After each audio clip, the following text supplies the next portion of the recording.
People recognize that they are not capable of innovating at the pace they want to innovate. They recognize that pedaling harder isn't working. No longer can we have, let's put the infrastructure, let's put the applications in a bunker and not touch them for fear that they're going to break. It's constant change in order to keep up. This is a time for people like us, for people like you, to push against the barriers and to watch them fall. So this is my first time coming to Summit. I'm super excited to go over containers, really anything with orchestration of containers that I can institute and get away from just having hundreds and hundreds of VMs that are mismanaged. I'm excited to learn more about SDN and NFV. I mean, there's so much going on around application development, containers, which is part of my world, and really across the board. Talking to other customers and other Red Hatters that we work with, maybe over the phone or over email, to be able to see them in person and learn kind of what they're doing, where they're going, what challenges, how they're solving them, and how maybe we may be able to solve them the same way. I'm really coming mostly to see where is Red Hat going? What is the buzz? What are they investing in? What are they really talking about? Yesterday, at a press conference, we announced our product family consistent of container solutions that span the entire open hybrid cloud. This week we're announcing our container native storage vision, which is the combination of Red Hat Gluster Storage and Red Hat OpenShift container platform. And now what we've got is this container converged storage where you can actually run Gluster inside OpenShift, right? And so this is really cool.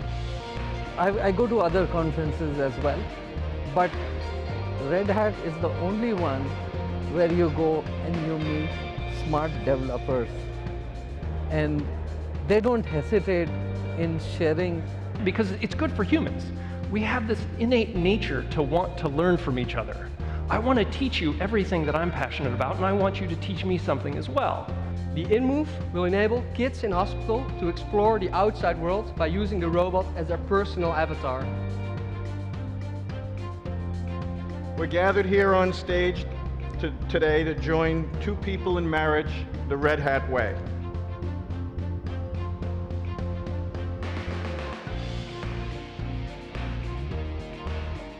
Loved it. It's like going to a concert. People are very excited. So being able to talk to some of the key leaders on a first-name basis makes us feel very important and part of the organization. And we're looking forward to continued partnership. This goes well beyond continuous development, well beyond continuous integration. This marks the beginning of continuous innovation. In the 21st century, our leadership challenge is about how we get people to participate in new ways to create things that wouldn't exist by people doing things on their own.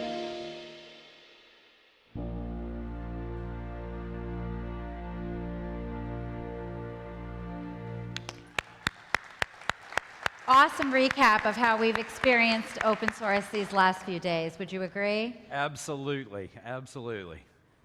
All right, so this afternoon we have a few things in store. Yeah, it's going to be a cool day for sure. We're going to hear from two more partners, including a newish partner that may lead some people to ask if hell has indeed frozen over. And we're going to check out another in the Open Source Stories series of videos. So we'll get right into the keynotes. For more than 17 years, HP Enterprise and Red Hat have partnered and collaborated to advance Linux for x86 implementations. We deliver workload-optimized solutions for critical applications, and with the broadest portfolio of end-to-end global services and support for any environment, our partnership is a testament to the strength that our customers rely on to run RHEL and HP Enterprise servers more than on any other platform. And then finally, we will hear from our friends at Microsoft. Last November, Red Hat and Microsoft partnered to give customers choice and flexibility for building, deploying, and managing applications across public and private clouds. With this better together mindset, customers can get the best of both worlds with unmatched flexibility in the cloud industry that meets customers where they are so that they can do more with hybrid cloud deployments. But first, something I'm very excited about. Today's Open Source Stories Live feature is from Girl Develop It. It's a nonprofit that provides affordable and judgment-free opportunities for women interested in learning web and software development. Corinne Warnshuis, Executive Director of Girl Develop It, will discuss the importance of effective mentorship and the industry push toward participation in open source projects. Please welcome Corinne.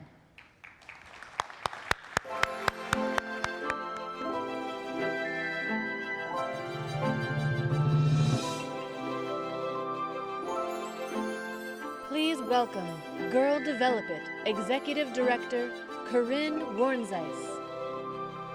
Hello, everybody.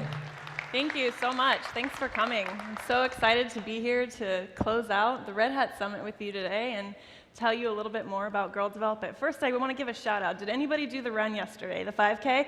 Give a little woo, because I can't really see. Woo! Yes, awesome. Thank you so much. So the proceeds of that run went to Girl Develop It, and we raised over, or you raised rather, over $3,500. So thank you for that. So Girl Develop It really embodies this kind of notion of the power of participation and the idea that open source changes lives.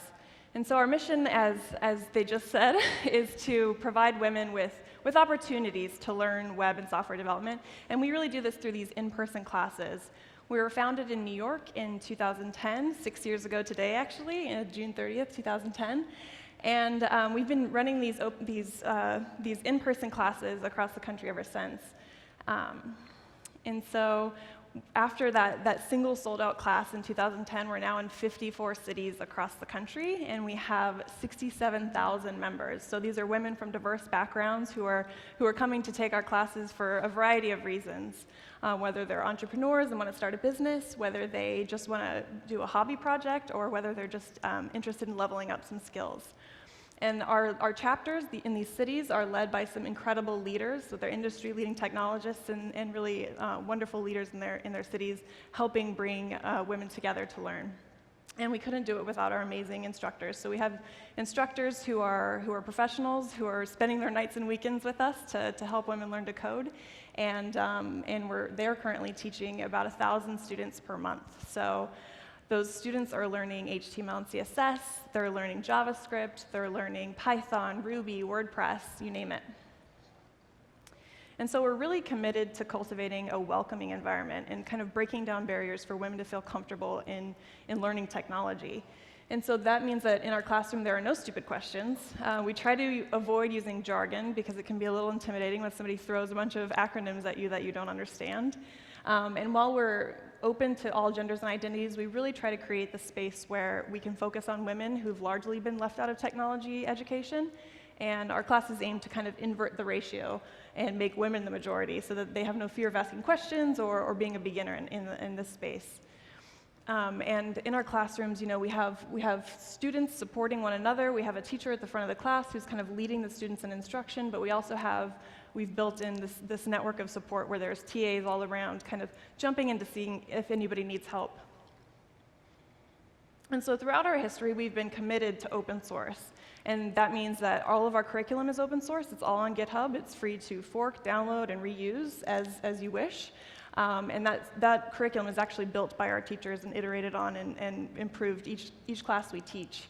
And we also teach open source topics. So we teach Intro to Git and GitHub, we teach WordPress 101, we teach Intro to Open Source Software even, and we even teach students how to use jQuery in our JavaScript class.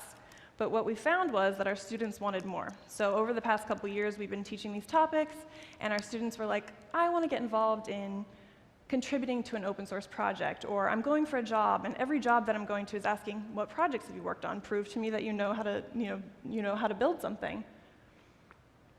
And so there's this huge demand for kind of a formal intro to open source contributions from our students. And we knew, based on our work over the past couple years, that the numbers of women in tech were pretty bad. You know, I think it's 19% of all software developers are women. And we were feeling like we were kind of moving the needle in the right direction and helping improve that for women in our classes. But then we looked at the numbers in open source, and they were a little bit more dismal. So in the latest survey from FLOSS, I think it was 11% of all open source developers identified as women. And we thought, that can make it hard to break in, to feel welcome, and so we knew that with our model, we could actually probably make a difference in this space. And so we wanted to address the issue, and we also wanted to support our students who are interested in those opportunities. And so we started with a hackathon, and that hackathon was called Lady Hacks. And that was a few years ago, and the whole goal was to support our students in their interest in kind of leveling up and contributing to open source, but also to demystify this concept of a hackathon. Because when you hear the word and you're not familiar with it, or if you even think of some hackathons that you might have heard of, they don't sound like very fun events or places that are welcoming to beginners. So for our first hackathon, Lady Hacks, we had 80 women, and 90% of them were it was the first time they had ever attended a hackathon. And it was also the first time that they had ever made a GitHub commit, their first open source contribution, their first time working on a project.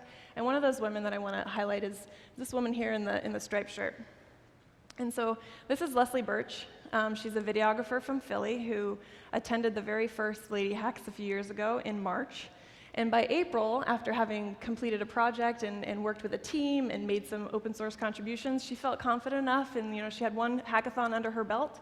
So she signed up for her next hackathon, which ended up being the NASA International Space Apps Competition. Couldn't be more intimidating, but she went for it. You heard from them earlier. And so with her team, she built a space wearable that connects astronauts with smells from Earth that they might miss while they're in space. So things like soil and flowers. And they hacked an e-cigarette to distribute the scent, which is just genius. And they ended up, Leslie's team ended up placing third in this International Space Apps Hackathon. And so that was just so exciting to see. And then beyond that, Leslie went on to win first place in another international competition, the Adafruit and Element 14 Wearable Tech Challenge. And here she is with her solar rechargeable handbag and a project she calls the Florumbrella, which you should definitely check out. The video is very awesome. And finally, Leslie was recently invited to join the Datanauts Corps. So this is NASA's program to engage enthusiasts with NASA's open data. And she was one of the first to be invited because they saw the work that she was doing and the effort that she had put in. And so we're so inspired by stories like Leslie's, by how that that little spark of a hackathon really ignited her and kind of made her get more and more engaged in this community. And that her first entry to open source was so simple and quick, but it led to so many great things for her. And so we thought, what can we do as an organization who offers classes and in-person community building? So we came up with this thing called the Open Source Mentorship Program. And we thought, we could offer sustained opportunities because hackathons are short-lived. They're good for some things, but the projects usually kind of fall off to the wayside, or people don't have time to carry them on. But we wanted to offer those women in our community who had the kind of intermediate level coding skills, who are ready to take that next step and contribute to an open source project. We wanted to give them that opportunity in that space. So we got 10 mentors together who are really dedicated, friendly people from our community and from other user groups in the area, and who are already contributing to open source projects. And we got them together with 10 mentees, who are those women I mentioned with intermediate coding skills. And all they needed was like a desire to work on an open source project, and had to commit to weekly in-person meetings across 3 months. And so this is our first cohort a few years ago. There were 10 of them. And I just want to quickly tell you about some of the projects that they worked on.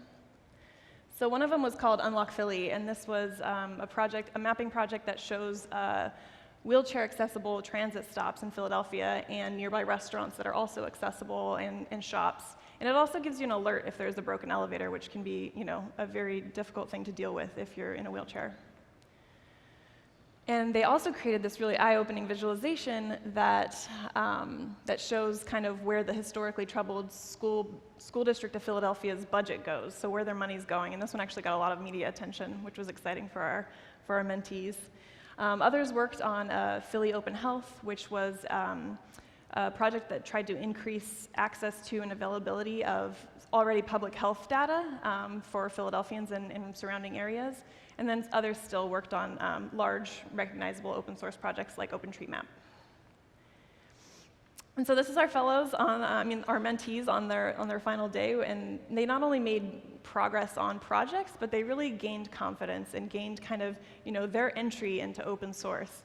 And again, they made so much progress like on their own with their mentors, but they also went on to do great things. So 4 of these women ended up getting their first developer jobs after this mentorship program. One of them became a digital project manager and actually ran the open source mentorship program the next year. One of them became an engineering intern at Google. And another one of them even decided to go back to get her computer science master's degree, and she asked her mentor to write her letter of recommendation. So really excited to see that, and they also ended up coming back next year to become mentors. So this is truly a testament, these women are truly a testament to this idea that open source changes lives.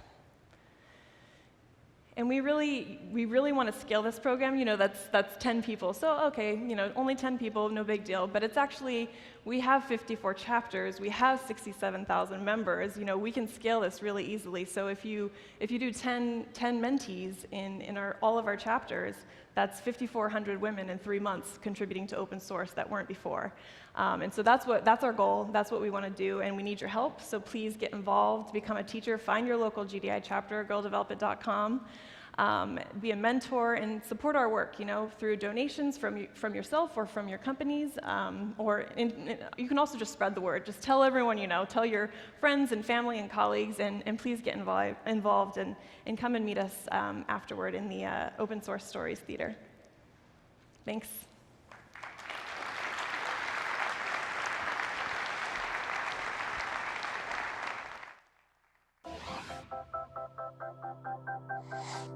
Our customers and data. My patient's health and their medical history. Their supply chain and uninterrupted production. My phone, my besties, and our selfies. Our groceries and getting great deals. My train schedule and it being on time. My savings and my future. What's important to you? To your company? What's the lifeblood of your business? What gives you insights, shapes experiences, defines your brand? What do you need to win and keep customers? In a world where hard-earned loyalty can be lost in seconds, gain competitive insights with real-time analytics. Run your business at top speed without compromise. Protect what matters most with always-on solutions from Hewlett Packard Enterprise. What's mission critical to you? Solutions you can rely on without fail.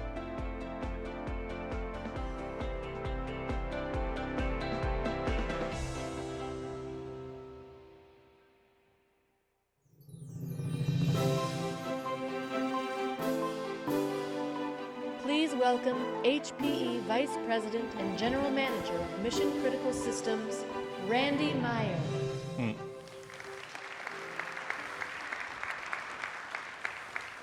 Well, good afternoon, everybody, and it's great to be here. And it really is cool to see 5,000 people all gathered in one of my favorite cities in the world. Now, I live in this area, so I'm biased. But talking about the future of computing, because I'll tell you, running a mission-critical systems business, more and more we're seeing, how do I take where I've been over the last decades of things and deliver that in an open source world? And I'll tell you, this part of my business grew 60% year over year in the last quarter. So it's happening, and you all are making it happen. So it's cool to be a part of that. One of the things I think is fascinating, and everybody here has seen this, how much the market is being disrupted by all different sorts of things, right? I don't have a media library anymore. I have Netflix at home. Right? I pay for things with my watch. If I'm going around San Francisco, it's not hailing a taxi, it's going Uber or Lyft. Everywhere we look, things that we used to do are being disrupted in many cases by players we never even heard of 5 or 10 years ago. The world's changing, and guess what? All of us are driving the IT infrastructure that helps that change, and it's a mindset change. It's about speed. It's about different ways of doing things, and it's about how do you turn an idea into revenue and profit in record time. If you don't think your industry is being disrupted, it is. And even if you're here, and even if you're working for Netflix, somebody else is trying to disrupt you. So it happens faster than we think. The thing that we see happening is it's causing businesses of all sorts to have to transform in different ways. And there's really 4 main themes that we see going on. Everybody's saying, in my data center, in my IT infrastructure, how do I transform that into this hybrid infrastructure? There's not one size fits all. I've got different data in different places. I want to leverage the assets I have. I want to leverage the cloud. I want to deploy it quickly. I want to move in all different sorts of ways. And how do I do that? How do I do it right now? They're also saying, I got to protect things. Security is the biggest thing on people's minds, whether it's securing your handheld device, a PIN pad when you're checking out of a retail store, protecting the digital assets that you have within your business from insiders, from people outside. I can't talk to anybody these days that isn't saying security is a fundamental part of my job. It's not an add-on, it's engineered in. It's also data-driven. I'll talk a lot about this. It's not just the structured data we've dealt with for years. It's how do you take the unstructured data, the location data, the things that are being generated by the Internet of Things. How do I match and marry that all in a way that I can run my business faster, generate new ideas, and do things I didn't even know were interesting until I had all that data in one place? And then the last thing, truly, it's about workplace productivity. Work's not a place, work's a thing these days. We're expected to be productive on tablets, on phones, in airports, in hotel rooms, and yes, in the office too. How do you make that all work for people? Those are the 4 big themes that we see going on, right? Transform, protect, empower, and enable. And they're all intertwined. If you're an IT manager today, all those things have to be in your thought process. And you're doing it in a context, really, that IT has to become a value creator, right? It's not about, I build this and I sit there and I build the next thing. It's got to be quick. The revenue opportunities are out there. Somebody's going to find a way to do it. The first person to figure out how to put that new capability in, right? Imagine if you're Uber versus Lyft. Somebody figuring out the best way to pay somebody, the best way to offer a tipping solution, the best way to get cars in the right place to service markets that they maybe couldn't before because they're a little further out. They're going to establish a foothold there, and they're going to go leverage that. So you'll see that competition going on. Time is the new currency. It's you got to move fast. The businesses don't wait. Time is where it's at. How do you deploy things quickly? How do you take an idea and put it into production right away and realize the benefits of that? You know, we call it DevOps, but in reality, it's taking time and turning it into money. But by the way, and this is kind of where I live in the world in this mission-critical space, always on, global, always connected is expected. All of us just believe that our phone is going to have a data connection all the time. It's just going to work.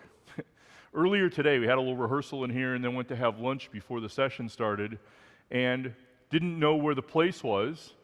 None of us had looked at a map because, of course, I've got Google Maps right on my phone and I say, where is it, right? Anybody here, I'll just do a quick show of hands. How many people here have looked at a physical map, a paper map, in the last 3 years? Okay, I found the people who work for Rand McNally all showed up and sat together over here. So not very many, right? So you look at that, and by the way, I'm a map guy, so I'll put myself there. That's the kind of change that we're seeing going on in the world that's there. What it means is that the digital core becomes central to this, right? And when I think about what a digital core is, it really is this convergence of the transactional world, right? I pay for something, I invoice something, I get a bill from somebody, I want to go move some goods through a supply chain, all the transactional things that we're used to dealing with. And the analytics around that are now combining. It's not just that I want to make a payment, it's that I'm in a location and my watch or my phone knows exactly where that location is. Somebody could leverage that data. The fact that I'm in my car and crossing the Bay Bridge at the same time every day, guess what? Somebody could take that IoT data and map it to something else and offer me discounts on my commute if I'll shift my commute time. All of these things are happening, marrying the transactional data that's there with the analytics that are coming from within a business, from within a Twitter feed, from IoT, whatever it might be, marrying those things together, and they get married into the critical business processes. Because we started with the video. Technology today isn't about infrastructure and data centers and cloud. It's about people. Somebody wants to pay for something. Somebody wants to store and retrieve their picture. Somebody wants to put up some cat video on Facebook, right? I won't ask how many people have done that in the last 3 years. Whatever it is that matters to you, IT's personal.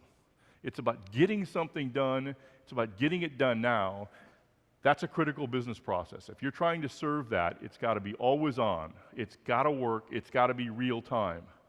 Combine those critical business processes with massive amounts of data, and applications become services. It's not a big monolithic, right? When I was a young guy a long, long time ago, every application was monolithic. It's now a service. It's now quick, and it's got to be deployed. And we'll come back to this a little later. It can't be one size fits all. We've got to go work in an environment that says this application wants to live in this architecture because that's its SLA, that's its demands, that's what it needs. That's what real-time business in an always-on world is all about. It's this digital core of all the different assets that you have coming together, and it's moving really fast. If you think about it, one of the key things we hear from lots of people is I have all this data in my business. How do I monetize that? Can I use it to create new products? Can I use it to sell to somebody else who then could turn that into something that goes with my products, right? Can I go in a way that allows me to go fast, to be agile, to respond to new things? My salesperson's in front of a customer and has a great new idea that that customer would like to buy. Can I find out quickly if I could get that and build it through my development process and get it through my supply chain for that customer before somebody else comes up with that idea? And I will tell you, business continuity is more important than ever before. If a salesperson is out in front of a customer running their sales order entry application on a tablet, and he can't get to the inventory data and quote that customer delivery date, the guy with the next appointment's going to get the order. If you're trying to go somewhere online and buy something, and you can't get a confirmation or know when it's going to ship, you'll go to the next retailer online and buy that. We expect that to work all the time. By the way, we expect that to work in this new ecosystem of things that's happening. It really is no longer one size fits all. One of the things I think about Hewlett Packard Enterprise that's important is we look at the world as a collection of workloads, right? In some cases, you want, just give me the simplest way to go run a branch office. In some cases, you say, I have this flexibility, I'm deploying things all over the place, I need infrastructure that I can have be one thing today, something else tomorrow, and as quickly as possible adapt to that. I might say, I need something that never ever fails and never loses any data. There's this whole gamut. One size doesn't fit all. Start with the workload. What's the business problem? What are you trying to accomplish? How are you trying to help your customers do something or accomplish something? In that context, what's the best deployment model? But guess what? It's all got to be software defined, it's all got to be flexible, and it's got to live in this open source, cloud native kind of environment.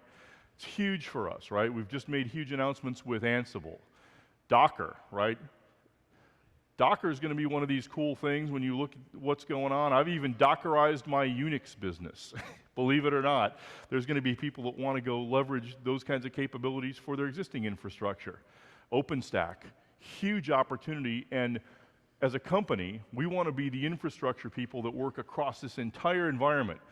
Leverage our partnership with Red Hat. Open source is driving the way the world's looking at this, from the application to the specific workload that you're running, how you manage it, and then the infrastructure you deploy it on. Flexibility is going to be what's important, and it really is. If you take nothing else away from this, one size doesn't fit all. If you look at all the different things going on in your business, there's lots of different opportunities, whether it's a, whatever kind of workload it could be. Think hard about what the service level agreement is, what the customers, how they interact with it, what the cost profile is, and how fast it changes. All those things will drive a different viewpoint, but they've all got to work together. They got to be unified. So let's talk a little bit about some customers in terms of what they're actually really doing. You see my family portrait up there with all the different things that we do, but some really cool things happening with customers moving into this new way of doing business. So Statens, SI, they're based in Norway. They're a government agency. They're part of the tax agency, actually. They collect payments, fines, fees, taxes for 35 different government agencies. And they're actually now, they've moved to where 90% of their payments are coming in online. This is a customer who'd built their environment in a Unix world. They migrated using our Superdome X technology, big scale-up capability on Red Hat Linux. They got a 10x, 10 times performance improvement in processing that. And they additionally took 30% of their data storage cost and collapsed it out because they were able to commonalize the data, deduplicate it, and say much, much faster. 10 times improvement with a third less storage for a government agency. That translates to real savings for them. So really cool example. One of my favorite customers, again, Pella. If you're not familiar with Pella, they're based, believe it or not, in Pella, Iowa. Being a Midwesterner, I grew up in Minnesota. Pella is halfway between Ottumwa and Des Moines. So if the maps guys back there, you guys can go figure out where that is. Not a huge customer, but they make high-end custom windows and doors. It turns out, I had no idea, configuring a custom window, there's something like 1 billion different permutations of size, shape, glass, framing, finish, all those different sorts of things. They had in their Unix environment this massive configuration tool that would take orders, that would do all different sorts of things, and allow them to run that and go into their manufacturing plant and build your custom window for your development, or for a developer, a bunch of custom windows for the houses they're building. They moved off of that Unix environment into a Superdome X running Red Hat Linux, running an Oracle database in this case, and they saved 45% of their software licensing cost between moving to open source software, moving to database in the Red Hat environment. Massive savings for these guys. Had the same service level agreement, and you know what they did? They took the savings and they reinvested it in things like giving their salespeople tablets, in going and doing new online things in stores where you could configure that. Cool example of saving money on the back end and then reinvesting it right into how they do business, how they take new ideas and turn those into revenue and capability fast. So you would never think that a window and door manufacturer would be at the front edge of innovation on that. But Jim Thomas, the CIO there, really is. Incredibly smart, incredibly savvy, and driving real value for his business. Now the last one, Hypo, is a banking conglomerate based in Austria, and they have banks throughout Europe. They do core banking processing for these guys with a partner called Temenos. They were running on IBM mainframes and IBM Power Unix, came in and said, we want to move that into a Red Hat environment on your Superdome X products. We need big scale. We need to be able to do that. In doing that, they saved 78% of their maintenance costs. And they're doing it in a way that they're getting the same service level agreements that they were used to in that world. Here's an example of a customer moving into the modern world, leveraging open source capability, leveraging the HPE and Red Hat partnership, and doing it in a way that it turns into real business benefit. If a bank can do it, other people can do it.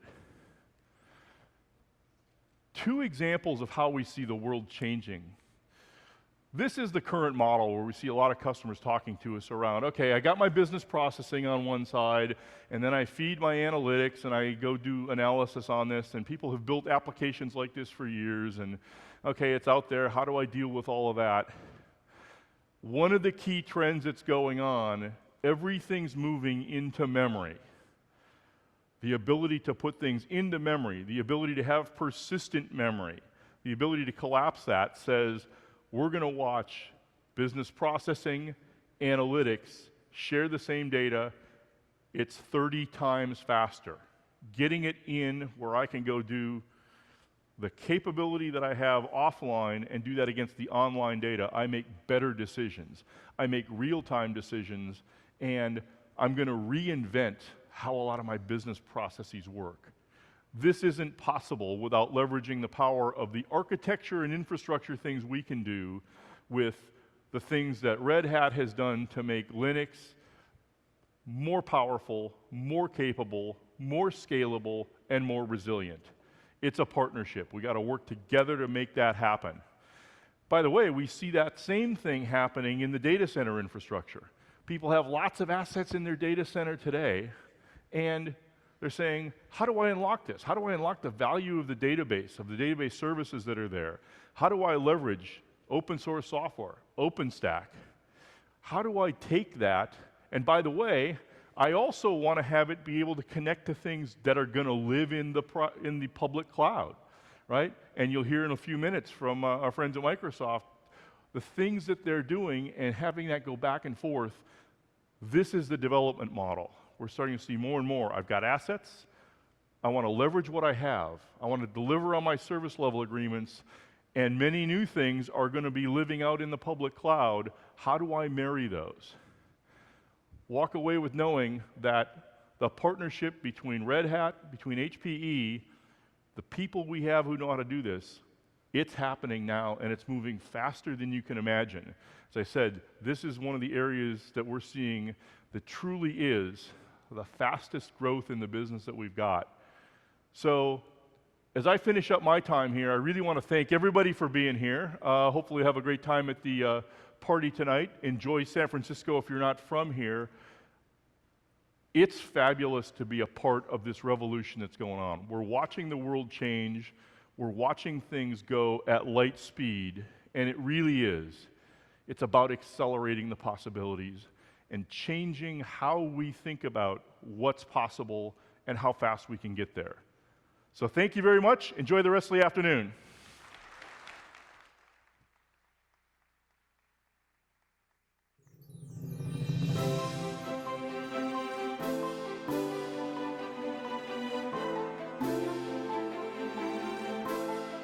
Please welcome Microsoft Corporate Vice President, Joseph Sirosh. Good afternoon. I'd like to tell you about the intelligent cloud. But first, let me tell you a story. Before the cloud, there was a sky server to be precise. Now, what's the world's largest telescope? Many people will answer Keck or Hubble. But the world's largest telescope is not made with glass and mirrors. But it's made of a database, SQL Server. It's the Sloan Digital Sky Survey, a massive survey that mapped the universe and saved its data to SQL Server databases. For the very first time, we had the richest catalog of objects in the universe and their spectral properties, all searchable, queryable, and analyzable by not just scientists, but all of us all over the world on the web. It had a rich treasure trove of objects in our universe, globular clusters of stars, galaxies of all sizes and shapes, gas clouds light years in length, remnants of exploded stars called supernovae, black holes, unfathomable objects like quasars. And they had all of this in a database that you could literally fly through. And astronomers of today fly through the universe using the language of SQL. And let me show you a fly through like this time a real video.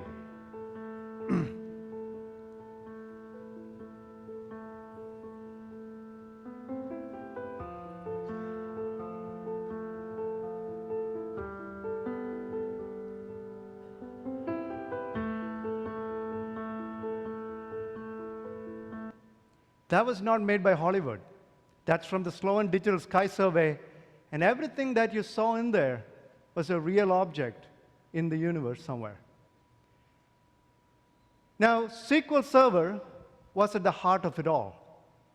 When astronomers did the survey, they needed a database, a very powerful database, to index and query all of that data, 150 terabytes of images, and make it accessible over the web to the rest of the world. And they chose SQL Server. And Sky Server, built on SQL Server, is the world's most used astronomy facility today. There have been over 280 million SQL queries run on it, over 5,000 astronomy papers published, has been cited over 200,000 times. It also democratized astronomical discovery and led to the emergence of the citizen scientist. Anyone online could explore the universe and discover amazing things never before seen through Sky Server. So, SQL Server, which was behind it all, is today one of the best databases on the planet. It is capable of supporting 12 terabytes of main memory. It's the best single node data warehouse according to benchmarks. It can be deployed anywhere. It runs on Linux and Windows. It can hold any type of data. You can even connect to Hadoop systems for unstructured data. You can store JSON documents in it. It integrates, for the first time, machine learning and advanced analytics deep into the database. Now, by the way, folks, this is actually an important innovation. Now, just as database management systems changed the management of data and freed the application tier from having to do all of that hard work of indexing and storage and doing query processing, and relegated all of that to a management system for data, what we have now done is brought that same capability to advanced analytics and machine learning. So instead of the application tier doing all of the hard work of variables, computation, and data joins, and managing machine learning models, they can be managed in the database the same way as data in a secure fashion. And now it becomes a property of the enterprise itself and not locked up in an application somewhere. And that machine learning model and advanced analytics can be shared among multiple applications. That's a big step change in how intelligent applications are built. And such applications can now be built with any language, Java, .NET, Ruby, Python, you name it, all of that supported. So SQL Server then becomes truly a platform for data-driven intelligence. One more. We believe the future of analytics will be centered on the open source R language. Microsoft R Server is a cross-platform, enterprise-grade, scalable implementation of analytical functions in R for a variety of platforms. For SQL, for Hadoop, it's cross-platform, it's Linux, it's Windows, and runs on-prem and on the cloud. We even offer a free R client for data scientists for development purposes. All works well with big data systems and databases. And now SQL Server on Linux is under private preview. We have had immense interest from customers. Over 15,000 people signed up from all over the world for the private preview. Over 54% of Fortune 500 customers are interested in doing that private preview with us. So to show you a little bit of the magic of all of that SQL Server, I'd like to show you a demo. We are going to use the Sloan Digital Sky Survey dataset and show you a few queries that run blazingly fast on this. Let me invite Tobias Tornstrom, who is the GPM of SQL Server on Linux, to show us this demo. Tobias? Hey, Joseph. Thanks. Here you go. Oh, thank you. Hello, everyone. So I wanted to take a look at this Sloan Digital Sky Survey that Joseph talked about. And it's quite amazing. I was literally blown away when Joseph showed it to me. And I actually been exploring the universe a little bit with my kids. Might have told them that their dad works with exploring the universe. It's a bit easier way to explain us what software engineers do. Exactly. Yeah. Exactly. So first of all, let's take a look at something that might be interesting to us, which is find objects that are moving fast towards us. So most of the objects in the universe are moving away from us or away from each other, but some of them are moving towards us. So I'm going to go here to search in the application and say I want to find blue shifted objects, which is what these objects are called. And I hit search, and in 2 seconds this came back. And let me just click on the stats up here. So this is pretty amazing. In just about 2 seconds, we queried 1.2 million rows, 509 columns. That's over 600 billion data objects, and returned the top 10 objects that were coming towards us fast. So it's about 1.2 billion objects, and there isn't really sort of a column that says it's a blue shifted object. It has to be calculated, right? Exactly. Right. So actually, let's just take a look at the query that we ran. So this is the query that ran to actually explore the universe and find these objects. So we have some mathematical calculations here to figure this out. And that's the object that ran against a table of, this one is about 5 terabytes in size. Yeah. So analyze about 5 terabytes of data in 2 seconds to find blue shifted objects. Exactly. Coming straight at us. Great. So let's take a look at one of these objects. This is a galaxy Messier 90. And let me click that. If it were. Yeah. I think that's that. Oh, I already zoomed in. You already have it, yeah. My bad. OK, so let me just right-click that then. So what happened now is we queried the database and brought up a history of objects, of information about this object, about this galaxy.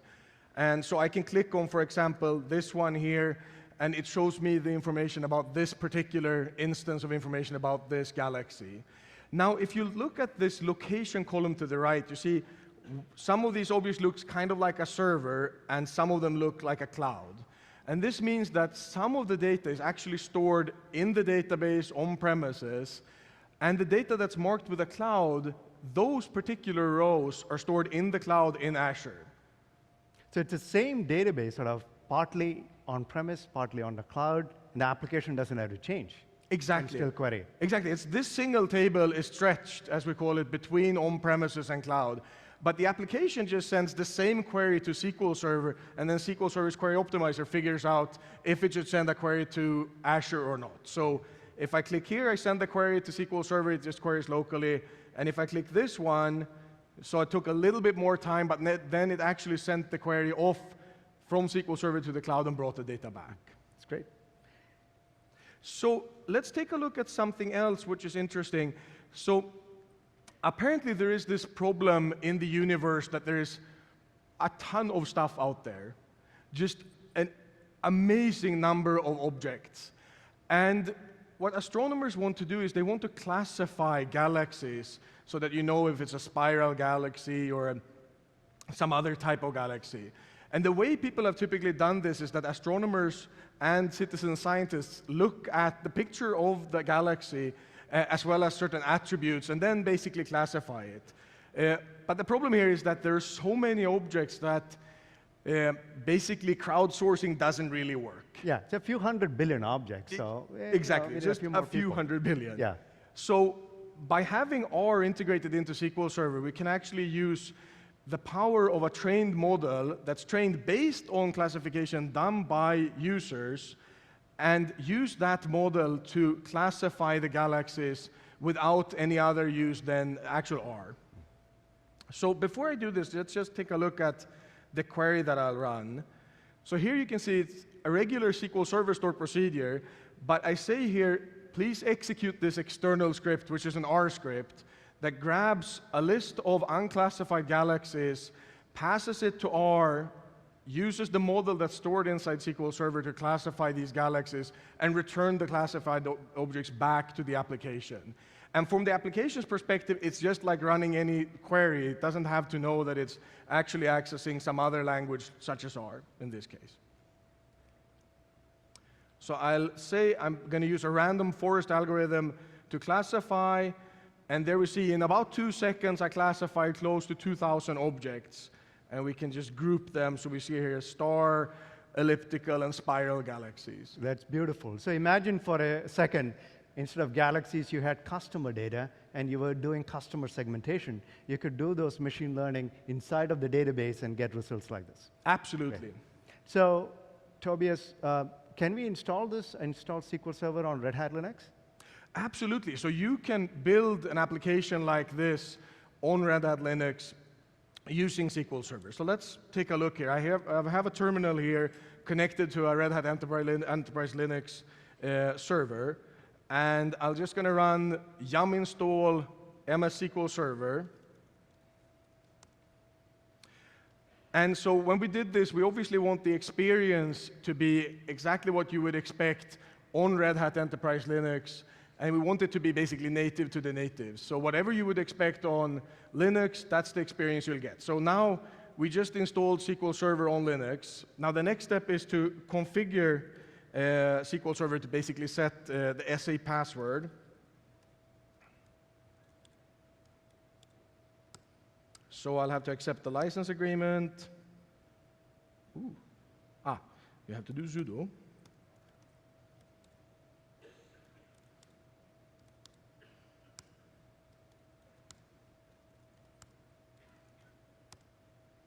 So now we're configuring SQL Server, and then the next step is just to start the service.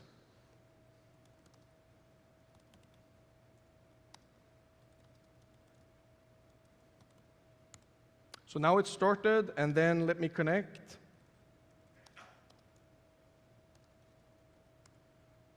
And I'll run a little query. And there we have it, SQL Server running on Red Hat Enterprise Linux. About 1 minute from starting the installation until we're done, connected, and ran the query. Now, obviously, this isn't everything. There's more to running a database and running an application than just installing it on an operating system. So something else I wanted to show you is this. So here we have an application deployed in OpenShift. And if we take a look at the pod, which is very simple in this case, I just have one thing inside it. But here I have SQL Server installed. So think about this. What you saw is me using a MacBook, using Google Chrome to access the web application, with the database running on SQL Server, inside the Docker container, on Red Hat Enterprise Linux, in this case in Microsoft Azure, managed by OpenShift. Awesome. Thank you. Thank you. And nice hat, by the way. Thank you.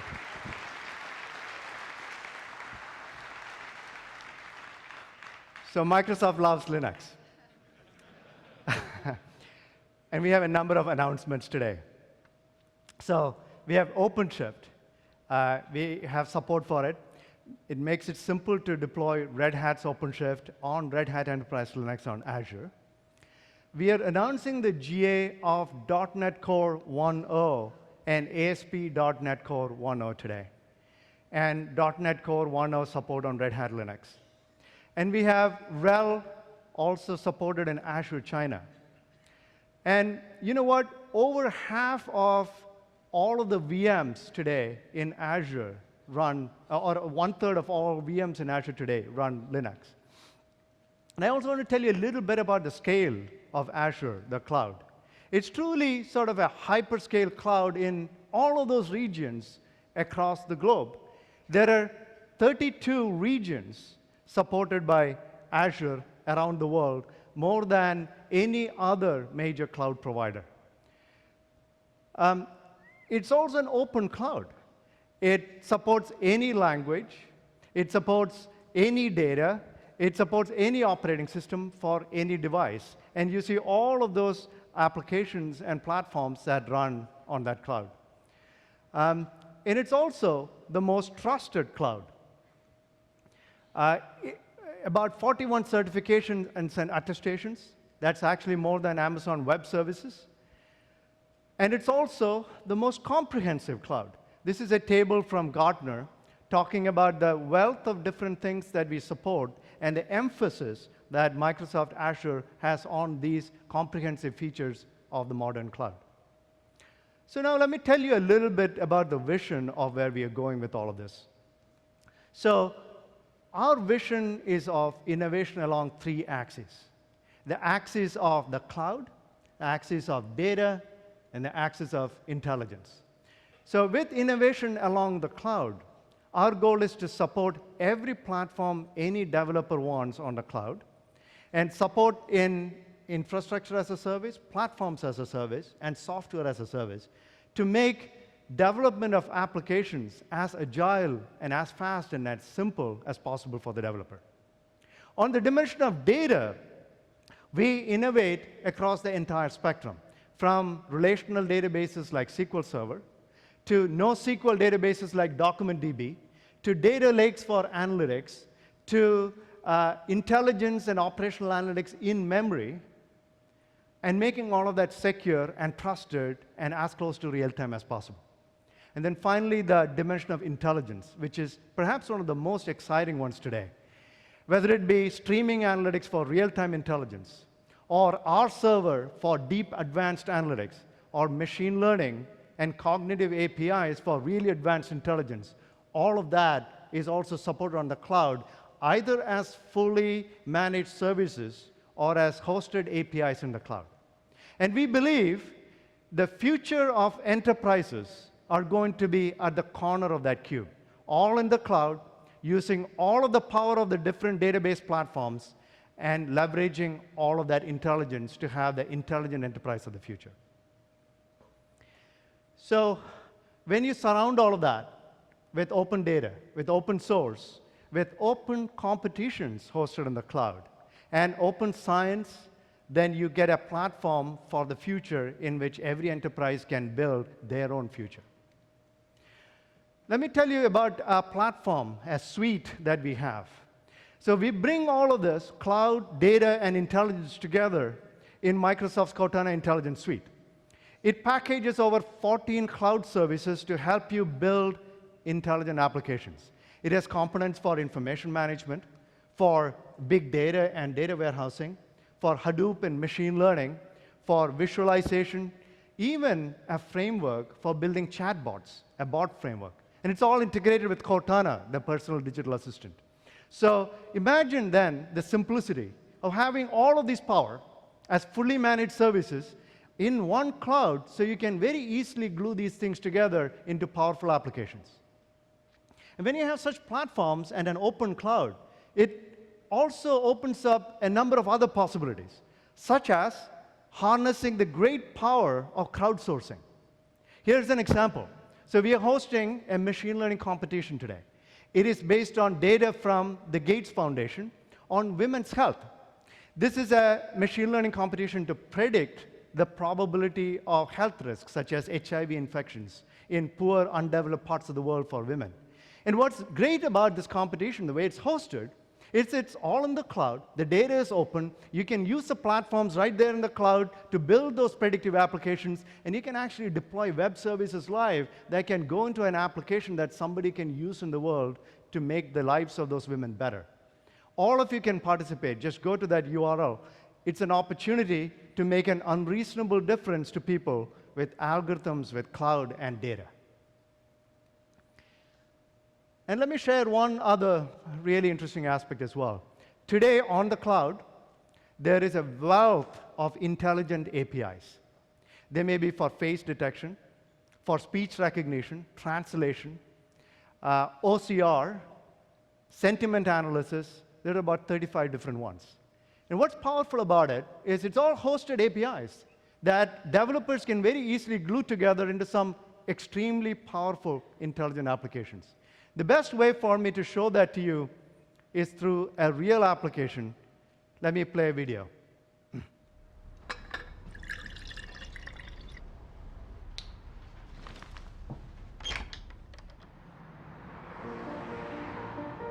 I'm Saqib Sheikh.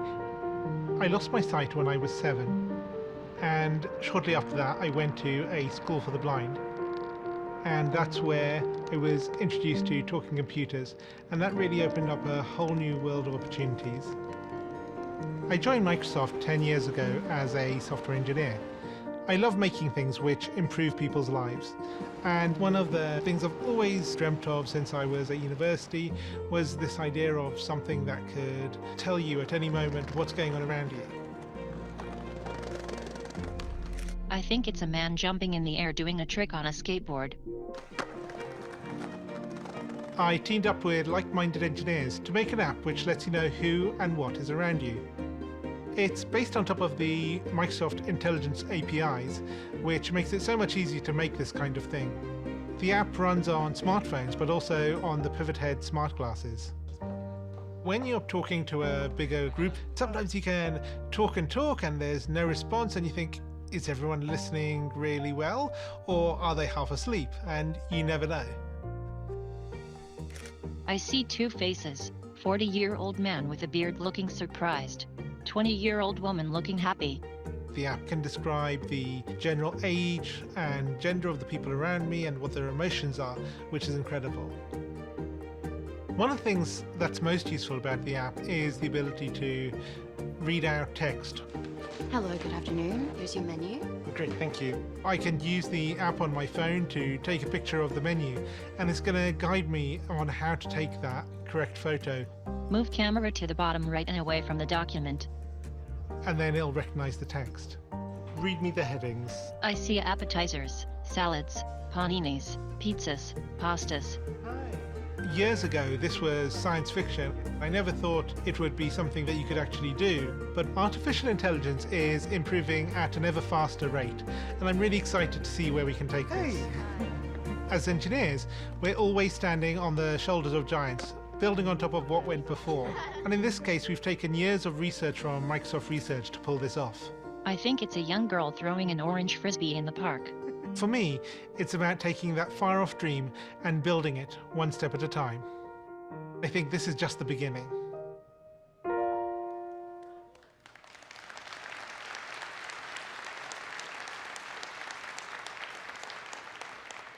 It's a small example of how the intelligent cloud can transform lives. So in 1769, James Watt invented the steam engine. The industrial revolution that followed transformed the face of humanity. The steam engine of today is the intelligent cloud. It's built on open source, open data, open innovation, and intelligent APIs. With the power of big data and machine learning, it will help create adaptive, constantly learning systems that automate everything around us. Posterity will look upon the next few decades as a time of the intelligence revolution. Thank you.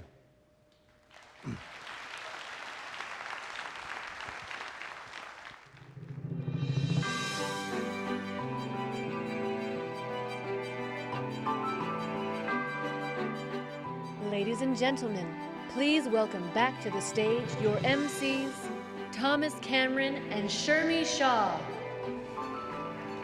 All right, everyone, and it's a wrap. thank you so much for allowing us to be your hosts this week, and we're very grateful to be here with you. It's absolutely an honor to have had you join us at Red Hat Summit. On behalf of Red Hat, we thank you very much for being here, and of course, personally, we do as well. Don't forget, we got the wrap party, the Red Hat party, tonight at 7 o'clock in this very room. And we'll see you next year in May, back on the East Coast. Thank you all. Thank you very much.